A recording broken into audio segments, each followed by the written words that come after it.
our brand new audience on the Outer Banks of North Carolina, WZPR 92.3, the home of Salem Radio on the Outer Banks, headquartered in Nags Head, that most Fridays we begin with John Ellis, who is the founder and editor-in-chief of News Items. News Items arrives in your mailbox every single morning around 6 a.m., and News Items has between 12 and 15 major stories summarized. It has replaced about 4 newspapers in my life. It's also got about a dozen other links. John Ellis, welcome. Can people try News Items for free for a week if they go over to News Items and Google News Items and John Ellis? Yes, it's a 14 days free offer.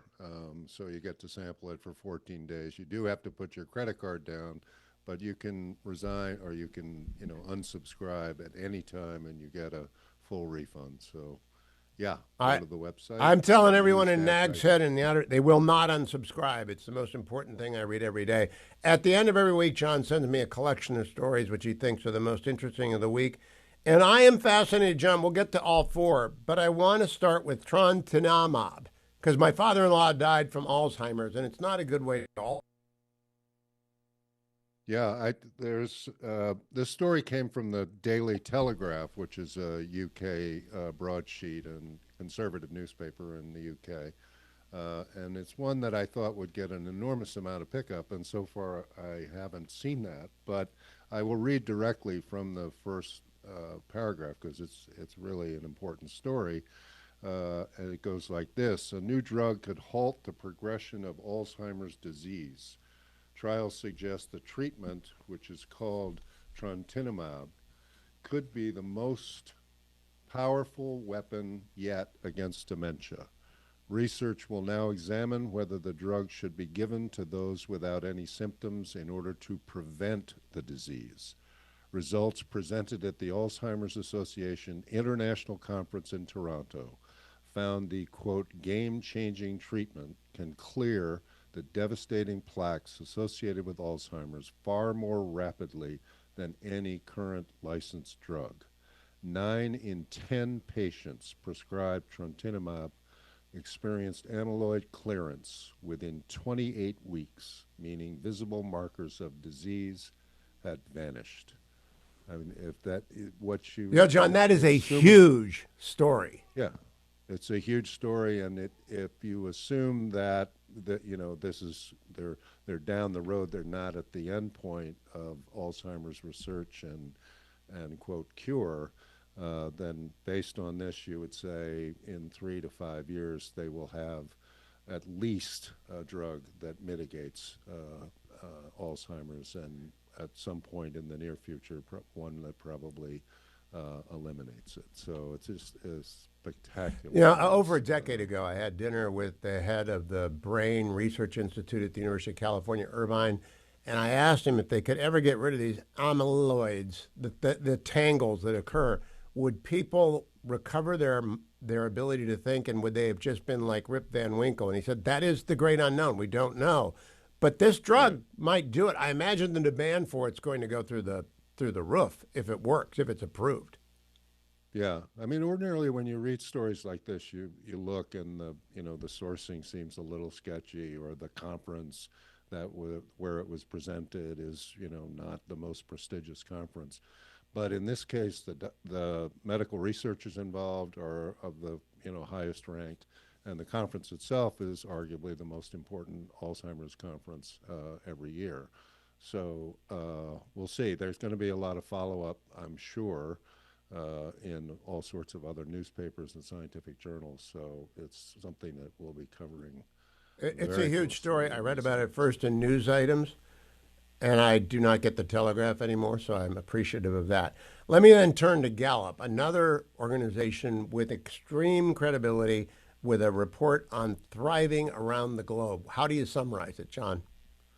Well, they every year they do what they call the Life Evaluation Index. So rather than judge how people are doing by GDP or income or whatever, they ask people how are you doing, essentially, and they ask them to rate their current and future lives on a ladder from 0, which is the worst, to 10, which is the best.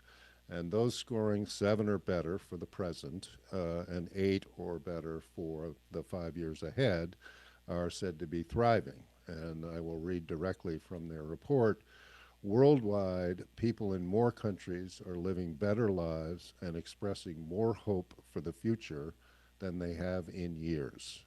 In 2024, a median of 33% of adults across 142 countries rated their lives well enough to be classified as thriving, continuing a trend of steady improvements in life evaluation going back more than a decade. So, at a time when we Now, are this is very inundated with, consistent with Steven Pinker.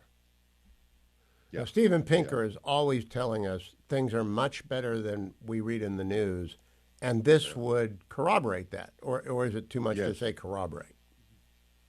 I think it's just So, interesting because if you were to watch, as we do, media, if you were to read it, so on and so forth, the picture that is painted is exceptionally grim, and the way people actually see their lives is remarkably positive. So it's a good well, let's go disconnect. to a remarkably negative story then. I have never heard until I read news items of Nitazines. Am I pronouncing that correctly? Yes, although some say nitazines, but it's the All latest, right. molecules that are so-called upgrade of fentanyl. So, as deadly and as scary as fentanyl is and has been, this is scarier and measures of magnitude uh, more likely to kill you.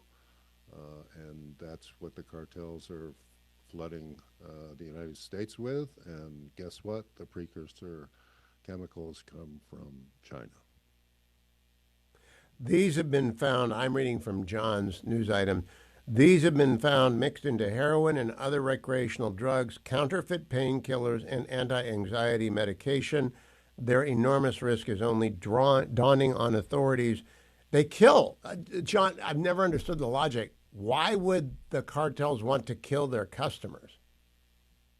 I think the addictive. I mean, assuming that they're not trying to kill their customers, they're trying to get them hooked on the substances as quickly as possible. There's that.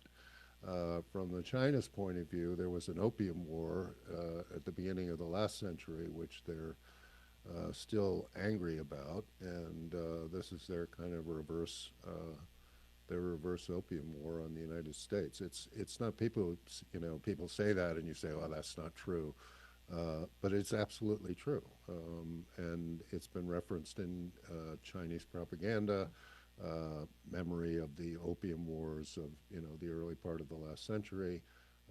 And China is the source of these precursor materials for fentanyl, for this latest update of fentanyl, and it is enormously effective.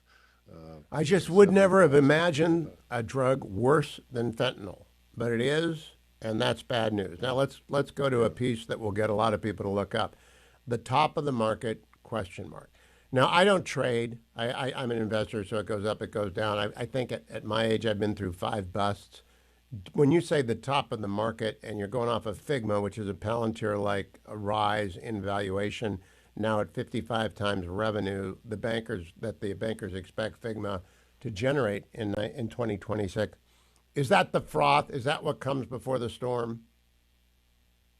I think so. I mean, it's a great website. It's designed for people to create and share and test designs. So you and I would get together and we'd make a mobile app for the Hugh Hewitt show, or we'd make a website for the Hugh Hewitt show, and it's terrific collaborative software.